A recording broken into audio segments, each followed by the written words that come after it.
Saya membiasakan diri, walaupun saya difasilitasi supir dari kantor, tapi saya untuk urusan pribadi pasti harus menggunakan supir pribadi atau saya sendiri. Dan itu kebiasaan sejak jadi pimpinan KPK. Jadi karena nggak ada supir, ya saya antar anak saya. Biasanya saya mengantar itu pagi-pagi sekali, tapi memang pada saat kemarin tuh hari Jumat agak terlambat, jadi saya baru keluar dari rumah 6:30.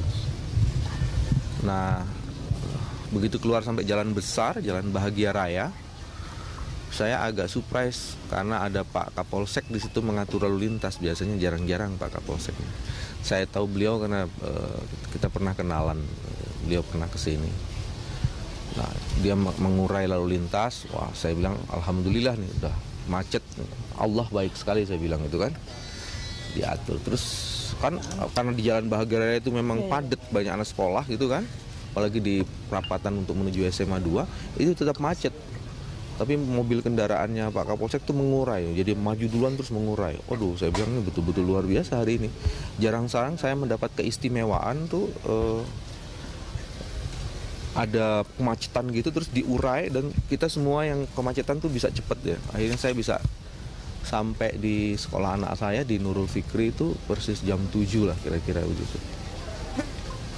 Waktu yang menarik itu hari itu juga saya tiba-tiba ditemani oleh anak saya yang nomor 2 karena yang saya antar anak saya nomor 4. Biasanya dia nggak pernah nganter karena memang dia kuliahnya agak jauh sehingga kemudian ini hari libur.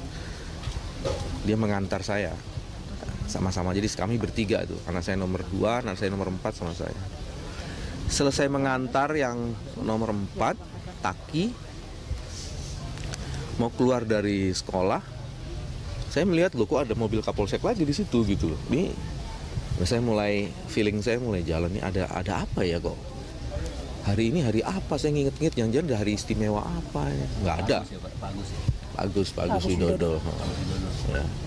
Terus kemudian begitu keluar di Jalan Tugu Raya itu dekat Serden Nurul Fikri 50 meter dari itu saya disuruh oleh Pak Kapolsek untuk ke tepi minggir. Saya bilang ada apa? Pemeriksaan mobil katanya. Oh, aneh juga kayaknya nggak ada operasi zebra atau apa gitu ya. Tapi ya sudahlah karena petugas itu saya menepi, mematikan mesin mobil. Nah, begitu keluar dari mobil, kemudian ada anggota Bareskrim,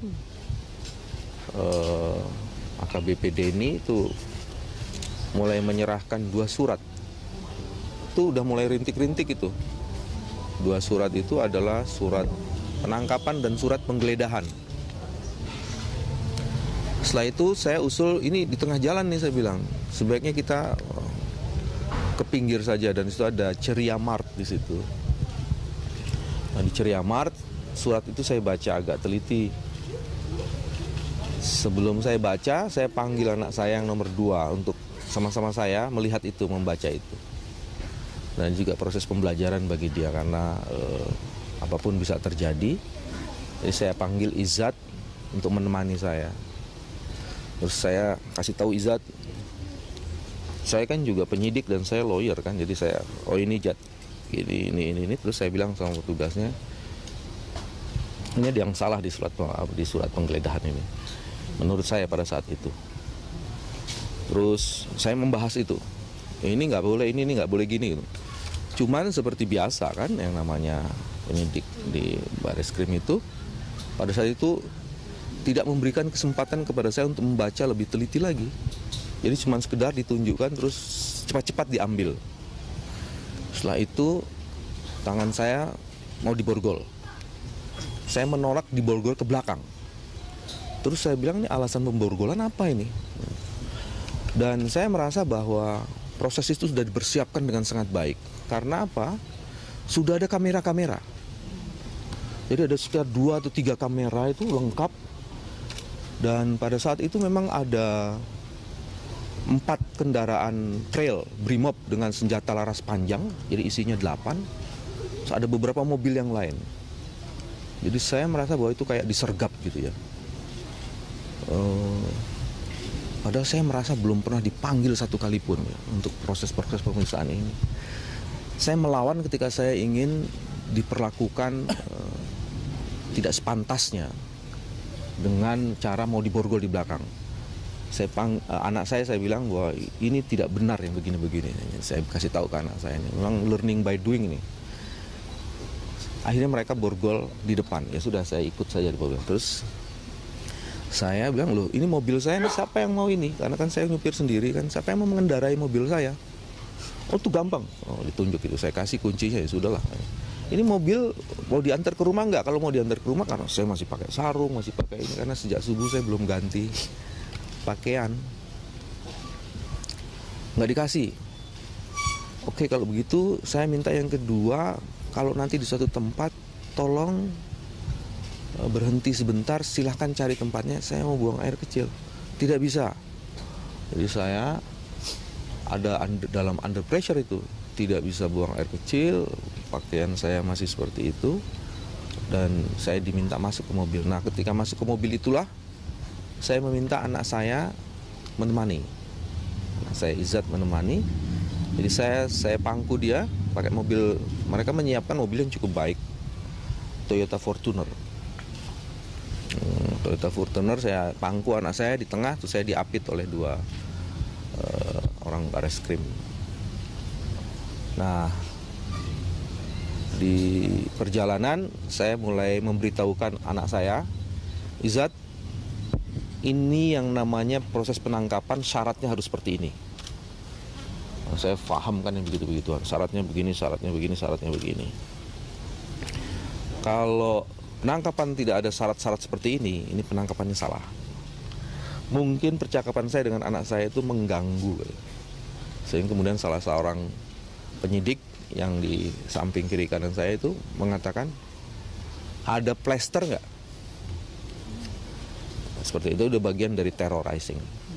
Yang agak kelewatan tuh sebenarnya, begitu saya masuk mobil dan ini anak saya itu, terus ada salah seorang itu mengatakan, Mas Bambang lupa ya sama saya. Ya memang pasti saya lagi nggak berpikir macam-macam. Mas Bambang ini supaya tahu saja ya, perkaranya ini banyak.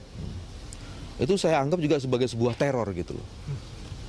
Maksudnya apa? Saya berhenti, saya bilang, jangan bicara soal perkara. Kalau bilang soal perkara nanti kalau sudah saya diperiksa. Sudah gitu, jalan itu menuju tol Cijago, terus menuju ke sana, turun di Semanggi ya, tol Semanggi. Terus sudah gitu ke Bareskrim. Udah prosesnya begitu. Nah di dalam perjalanan itu, sebelum jauh itu, saya juga merasa diteror dengan yang lain. Karena anak saya yang nomor 4 mulai ditanya-tanya gitu kan. Saya bilang saya tidak suka dengan pertanyaan-pertanyaan di luar kepentingan proses pemeriksaan. Maksudnya apa yang tanya-tanya gitu. Tapi akhirnya di dalam perjalanan kan nggak enak tuh kalau begitu kan. Ya saya mulai membuka percakapan yang ringan-ringan lah. Salah satu percakapannya adalah soal rokok gitu. Anak saya kan sekolah di Fakultas Kedokteran, jadi dia lihat ada rokok macam-macam, mulai mempersoalkan, ini rokok siapa gitu. Ngobrolnya santai sekali. Tapi dari semua itu saya mengapresiasi bahwa saya diperkenankan untuk membawa anak saya bersama-sama. Begitu sampai di Bareskrim, belum ada teman-teman media, jadi saya lewat depan. Dia bilang, oh belum ada nyamuk katanya. Teman-teman tuh nyamuk dibilang kan. Belum ada. Terus saya lewat depan, jadi kira-kira hampir jam 10 lah itu ya. Saya surprise juga di dalam Bareskrim, ternyata udah banyak orang, dalam pengertian banyak klien, orang yang mau urusan dengan ini ya. Jadi Anda bayangkan saya belum mandi, belum ini, masih pakai itu ya. Itu udah persis teroris banget itu. Pakai ini tuh orang, anak saya bilang tadi pagi cerita, oh Abi begitu di ini terus ada banyak yang senyum-senyum katanya. Senyum kenapa nak? Nggak tahu katanya. Dah itu babak pertama selesai. Mau dilanjutin atau mau ada pertanyaan di sini? Lanjutin aja. Lanjutin ya. Pak, dari tempat penangkapan ke Bareskrim berapa lama Pak perjalanannya? Hampir 2 jam lah itu karena macet kan, tapi udah dibuka juga sekitar 2 jam. Tapi pakai rider? Enggak, oh ya pakai four riders, terus pakai motor yang tadi saya sebut itu juga masuk jalan tol. Motor dengan senjata laras panjang, motor trail tuh, kalau nggak salah ada 2, saya nggak tahu. Kalau di sini tuh ada 4 motor trail dengan 8 orang menggunakan senjata laras panjang. Di sana saya cuma lihat 2 ya, selama di dalam tol. Oke, saya mulai di baris krimnya saya. Karena itu masih pagi dan saya punya kebiasaan lain dalam hampir sebagian besar hidup saya. Ada 2, satu biasanya kalau pagi saya harus ke Peturasan. Terus kedua saya biasanya harus sholat duha. Jadi saya minta izin sholat duha ke Peturasan. Selesai proses itu, seingat saya, mudah-mudahan tidak lupa, sebelum sholat Jumat, proses pemeriksaan awal dimulai. Dan proses itu berhenti karena saya meminta supaya saya didampingi oleh lawyer. Nah, karena belum ada lawyer, saya nggak bawa HP, yang saya bawa cuma dompet. HP-nya lagi di informasi dari keluarga, udah ratusan orang panggil kontak nomor saya, mungkin ada ratusan juga BB dan SMS. Saya sampai sekarang belum saya buka. Pemeriksaan ditutup sebelum sholat Jumat karena saya belum didampingi lawyers. Nah, pada saat itu pertama kali pimpinan KPK yang bertemu saya, Pak Adnan Pandu. Beliau mengatakan bahwa beliau baru ketemu PLT Polri. Ada 5 poin yang dia jelaskan di situ. Dan teman-teman sebagiannya sudah tahu, cuman saya umum aja. Pak Pandu mengatakan, waktu mau ngobrol sama Pak Pandu, saya meminta bahwa karena itu kan ada di satu unit yang begitu banyak orang, saya bilang, apakah mungkin disediakan satu tempat yang tidak semua orang mendengar gitu. Wah, itu pertama kali susah tuh. Saya bilang, waduh, sampai Pak Pandu mau disuruh pulang itu. Akhirnya diberikan satu tempat. Itu juga kami terima kasih diberikan tempat dan saya mengizinkan silakan didengar ininya. Memang itu Pak Pandu memberitahukan apa isi pembicaraannya dengan PLT Polri, Pak Badruddin Haiti. Nah, salah satu poin yang menarik adalah Pak Kapolri merasa dia tidak tahu dan dia merasa kecolongan. Itu kalimat Pak Pandu yang saya ingat. Ya, itu poin pentingnya di situ. Dan dia ingin menegakkan aturan. Nah, saya bilang ya udah kalau gitu. Mudah-mudahan nanti siang sudah selesai. Oke, fine. Pak Pandu pulang, terus sholat Jumat. Selesai itu lawyer pertama saya datang, Pak Abdul Fikar. Saya bilang oke, kita lawyer lengkap, baru kita akan mulai. Setelah lawyer lengkap, kami pindah ke ruangan lain yang lebih besar. Dan sebelum proses, saya minta izin sholat asar karena sudah azan. Terus saya makan siang. Karena dari pagi memang saya membiasakan tidak terlalu banyak makan. Jadi siang itu menjelang sore sebenarnya, menjelang asar baru saya makan. Setelah makan baru kita mulailah proses pemeriksaan. Yang pertama kali mendampingi saya karena saya lihat itu listnya banyak banget, ada puluhan nama di situ. Mereka hanya memberikan 5 nama. Saya memilih dulu, pertama pasti dari Biro Hukumnya KPK. Terus saya lihat di situ ada beberapa senior seperti Ibu Nur Syahbani Kaca Sungkana. Dulu beliau adalah pimpinan saya direktur saya waktu saya di LBH Jakarta. Jadi saya minta Mbak Nur mendampingi saya. Jadi ada Bu Nur Syahbani, Abdul Fikar Hajar, ini kolega saya lawyer, terus Iskandar Son Haji juga begitu, terus ada Ibu Katrina dari KPK, terus satu lagi saya lupa, ada 5 orang. Nah, waktu proses pemeriksaan, saya mulai membaca secara teliti penangkapan, penggeledahan, dan surat-surat lainnya. Nah, saya merasa bahwa surat penangkapan saya harus minta berkali-kali gitu loh, baru dikasih. Katanya sudah dikirim. Karena saya penting, ini saya sebagai lawyer, sebagai penyidik juga, saya harus baca detail gitu. Dan saya merasa pada saat itu surat penangkapan yang diberikan saya di Bareskrim itu berbeda dengan surat yang saya baca. Perbedaan yang saya ingat adalah satu itu berkaitan dengan alamatnya, terutama soal kecamatan dan kelurahan. Dan saya berulang kali minta sebelum pemeriksaan tapi nggak pernah dikasih. Baru pada saat pemeriksaan, jadi saya bikin note di situ di samping ini.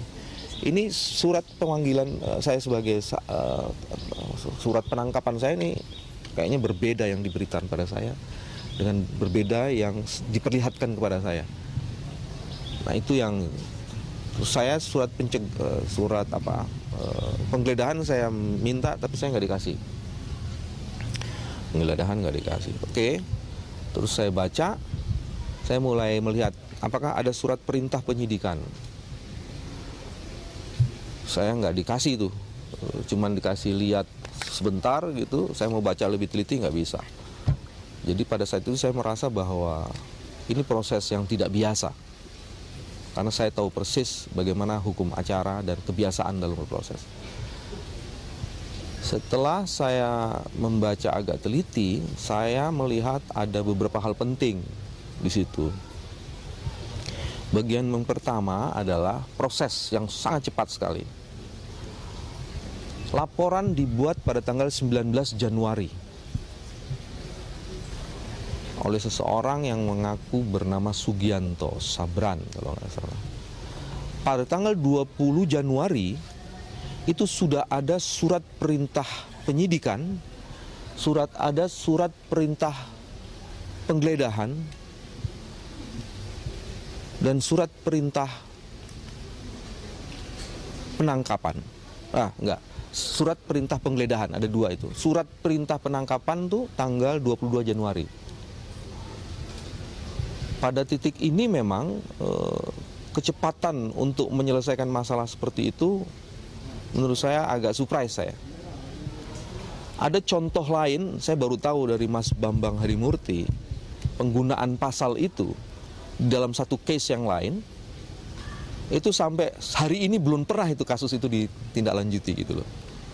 Jadi saya merasa teman-teman di kepolisian sudah meningkat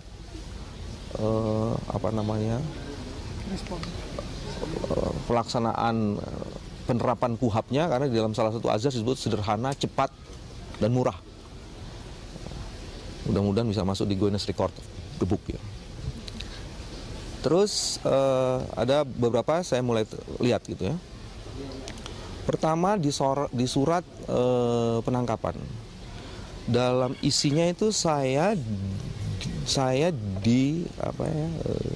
akan diperiksa gitu. Jadi surat penangkapan bukan kalau penangkapan saya menangkap ini dengan alasan itu, tapi di situ beda tuh. Isinya tuh saya akan diperiksa. Jadi kata-kata penangkapan yang di dalam itu nggak ada gitu loh, di dalam konten itunya. Dan penangkapan itu kan harus 1 kali 24 jam. Di situ surat itu mengatakan di poin keduanya bahwa penangkapan ini dilakukan sampai dengan selesai. Sehingga kemudian ada bias, saya bilang ini bias pertama adalah penangkapan harus 24 jam itu tidak disebutkan dalam poin 1, cuman di poin 2-nya sampai selesai. Ini sampai selesai ini berarti bisa berhari-hari nih. Nah, saya masukkan itu sebagai catatan saya. Catatan yang kedua saya masukkan tuh pasal 242-nya. Di pasal 242 itu ada ayat 1, ayat 2, ayat 3. Maka kemudian saya bertanya, ini yang dikenakan kepada saya ayat yang mana ini? Coba dijelaskan. Mas, ini harus Anda sebut saya ini sebagai pembujuk, penyerta, pelaku penyerta atau apa? Saya ini bukan, kalau itu pasal 55 ya. Saya ini apakah melakukan, saya yang di bawah sumpah palsu, saya yang mempengaruhi atau siapa? Nah itu menurut saya nggak jelas. Padahal surat seperti itu harus jelas karena ini penting untuk pembelaan saya. Dan juga ini penting bagi mereka karena kalau saya harus menjawab kan harus nggak bisa nebar kayak nebar jala gitu kan. Nah begitupun pasal 55-nya, Kalau di KPK itu kalau menghubungkan pasal 55 pasti dia sebut pasal 55 ayat 1 ke 1 KUHP. Karena itu masing ayat 1 ke 1, ayat 1 ke 2, ayat kedua itu beda-beda ya. Kualifikasi deliknya tuh beda-beda. Jadi saya merasa bahwa saya tidak mendapatkan kejelasan yang clarified gitu untuk saya menjawab pertanyaan-pertanyaan itu. Sehingga kemudian di dalam pertanyaan lanjutan setelah proses awal yang tadi berhenti, saya mempertanyakan, saya mohon dijelaskan kualifikasi delik yang dijadikan dasar tuduhan saya, pasal 242 dan pasal 55. Bila mana ini tidak cukup lengkap dijelaskan, maka saya menolak untuk menjawab pertanyaan. Itu pertanyaan ketiga kayak gitu, udah mulai gitu kan. Dan di pertanyaan selanjutnya karena menurut saya itu tidak dijelaskan, saya menolak menguraikan jawaban pertanyaan sebelum saya diberikan penjelasan yang cukup. Sehingga seluruh pertanyaan itu ada sekitar 8 lah, 8. Sekitar jam 5, setengah 6 proses sudah selesai. Nah setelah itu sudah, saya tinggal koreksi-koreksi saja sampai malam. Terus dari mulai maghrib ke atas, isya gitu, itu yang terjadi adalah saya dikasih lagi surat berita acara penggeledahan, berita acara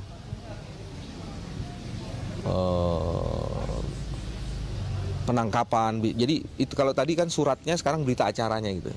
Nah itu yang dikasih ke saya beritanya. Nah, saya koreksi lagi, menurut saya berita acara itu tidak sepenuhnya memuat proses secara lengkap. Jadi saya melengkapi itu. Sehingga di situ saya tulis tuh bagaimana saya diteror, bagaimana saya diperlakukan, bagaimana. Jadi saya tulis lebih lengkap. Memang kebiasaan menulis sesuatu secara rinci saya lakukan pada saat itu.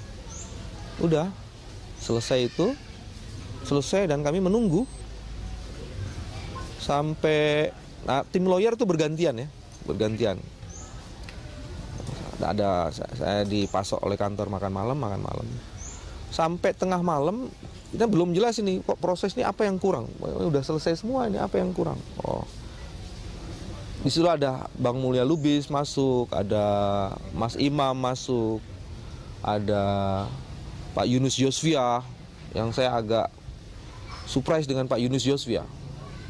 Dia masuk, dia salaman, dia peluk saya, terus saya ini juga pejuang. Saya memperjuangkan negara ini. Saya tidak suka negara saya diperlakukan seperti ini. Saya agak haru itu. Saya tidak kenal dekat dengan beliau, tapi dia mengucapkan kata-kata luar biasa sekali. Ada Profesor Kiki ya dari LIPI, itu keluar masuk lah. Terus ada Mas Ahmad Santosa, ada Profesor Denny, ada macam-macam situ. Keluar masuk. Tapi tetap di ruangan tuh harus ada 5 lawyer. Kayak kalau udah ini ya mereka harus sebagian harus keluar. Kadang-kadang juga diperkenakan. Tapi seluruh proses di dalam Barreskrim harus diapresiasi, dilakukan secara baik. Jadi saya harus juga mengucapkan apresiasi itu.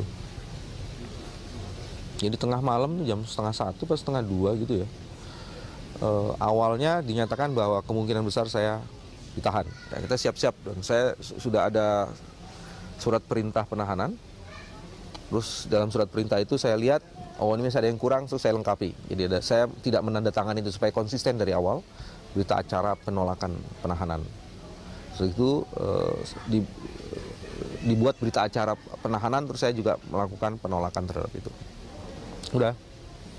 Terus ketua tim penyidik datang ketika Bang Mulya ada di sana, dan itu sebabnya kemudian saya menduga Bang Mulya menjelaskan kepada publik bahwa saya firm ditahan. Tapi kok nggak ditahan-tahan, kan saya harus persiapan ya, udah dari pagi itu kan, dari subuh sampai jam 1:30 itu saya belum istirahat sekalipun gitu, jadi saya sudah mulai agak kelelahan. Komnas HAM ada di situ terus, bahkan saya mendapat surat dari Komnas HAM, dia mengajukan permohonan penangguhan. Salah satu anggota Komnas HAM tuh sudah mengatakan, ini udah torture nih, udah malam. Saya nggak mengambil respon terhadap itu, sudahlah. Ketua Komnas HAM, Profesor Hafid Abbas juga datang. Hampir sebagian besar anggota Komnas HAM menjenguk saya pada malam itu. Dan sebagian besar teman-teman juga diperkenakan masuk, tapi tidak boleh masuk di ruang pemeriksaan. Jadi kadang-kadang selesai waktu mau sholat saya ketemu macam-macam. Nah, pada saat malam itu terakhir itu Pak Pandu dan Pak Zulkarnain datang bersama-sama ketua tim penyidiknya. Rupanya beliau baru ketemu Pak Badrudin lagi.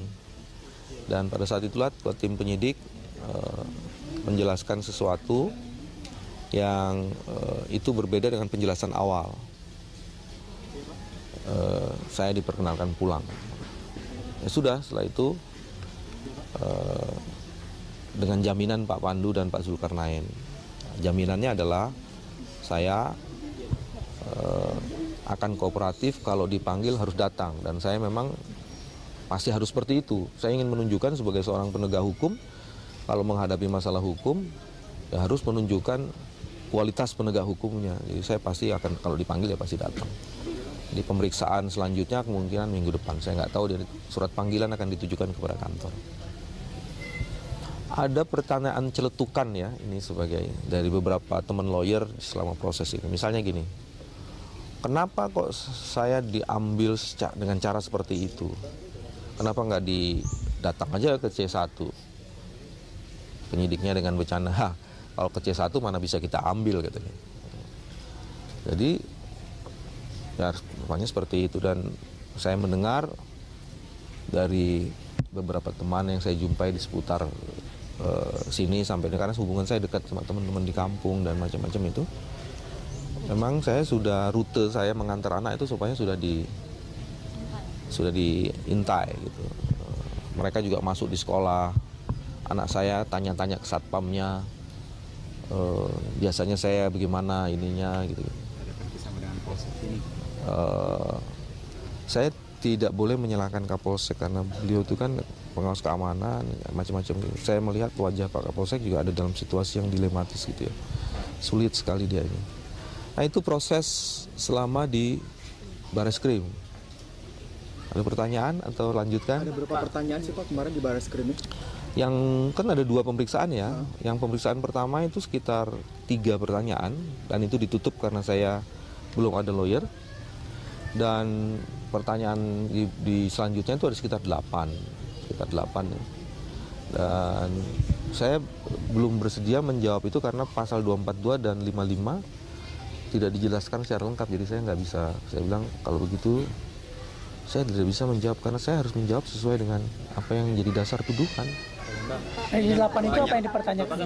Satu-satu ya. Banyak yang bilang ini banyak kejanggalan dari proses pemeriksaan, dan juga kemarin bertepatan dengan ulang tahun Bu Megawati yang sama Bapak itu politikus PDI Perjuangan.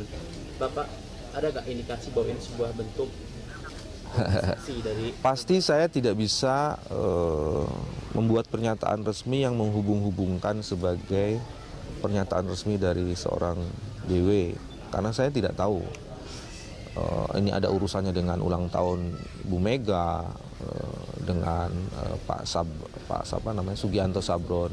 Tapi yang saya dengar memang Pak Sugianto Sabron itu adalah orang PDIP, dan ini menjadi menarik ketika dihubungkan dengan sebelumnya ada PLT Sekjen PDIP membuat pernyataan yang menyerang pimpinan KPK.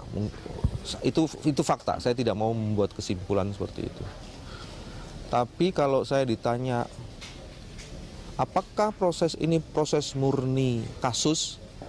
Kalau melihat pengalaman saya, pengetahuan dan pengalaman saya dalam menangani kasus untuk kasus seperti ini pasti tidak. Kasus ini tidak berdiri sendiri. Kemungkinan kasus ini ada berkaitan dengan penetapan KPK sebagai BG, sulit untuk diingkari. Tapi saya kan tidak punya bukti mengenai itu. Tapi saya akan mengikuti prosesnya. Jadi itu saja. Tunggu. Satu lagi ya, sini. Bagaimana peranan Presiden Jokowi dalam upaya pelepasan Bapak ini? Aduh, ya pasti saya tidak tahu karena saya belum bertemu dengan Presiden Jokowi dan belum sempat menanyakannya. Tapi yang sudah ketemu kan Pak Ketua, nanti bisa ditanyakan di Pak Abraham Samad. Anda lagi, Mas? Ada informasi bahwa Pak Adnan Mandu Praja dilaporkan oleh suatu perusahaan Pak. Apa? Pak Adnan. Kenapa? Dilaporkan. Polisian, Pak. Oh gitu. Oke. Saya belum tahu. Kalau itu ya, pertama begini, sebagai penegak hukum yang baik, pasti saya harus klarifikasi. Saya nggak boleh membuat pernyataan yang memang secara faktual belum ada di tangan saya, gitu ya. Anda, Mas? Pak, banyak penilaian bahwa ini adalah upaya pelemahan KPK. Salah satunya mantan Menko Polhukam Kabinet Indonesia Bersatu Jilid 2 itu, Pak Joko bilang bahwa Anda harus mundur karena status Anda sebagai tersangka. Yeah. Ini dari soal Pak Adnan juga segala macam. Apakah upayanya ke situ, Pak? Mungkin harus dinaikin satu level ya. Ini pelemahan atau penghancuran sih? Itu ya. Kalau soal posisi saya, secara personal saya mempertimbangkan begini. Saya ingin sebagai penegak hukum itu saya konsisten. Saya harus tunduk di bawah konstitusi, undang-undang, moral hukum dan etik hukum. Pasal di dalam undang-undang KPK itu menjelaskan bahwa pimpinan KPK yang menjadi tersangka itu akan diberhentikan. Dan itu pemberhentiannya melalui keputusan presiden. Sehingga saya mempertimbangkan untuk mengajukan pemberhentian sesuai dengan itu kepada pimpinan KPK, biar nanti pimpinan KPK yang mempertimbangkan itu dan mengajukan itu kepada presiden. Itu dari saya, dari personal saya. Karena saya harus tunjukkan seorang tersangka itu jangan terus, kalau secara hukum, apalagi secara etik ya, secara etik, secara moral itu ya harus minta begitu kan, minta mengajukan untuk mengundurkan diri, tapi itu saya akan serahkan semuanya kepada KPK, pada pimpinan KPK, dan urusan selanjutnya berkomunikasi dengan presiden saya akan serahkan kepada pimpinan KPK. Soal-soal hukum lainnya nanti saya akan serahkan itu juga kepada tim lawyer saya. Jadi saya simpel saja, karena saya ingin bekerja secara optimal sesuai dengan proses yang sekarang sedang terjadi dalam waktu yang semakin terbatas, dan urusan lain yang berimplikasi kepada status saya akan saya serahkan kepada lembaga.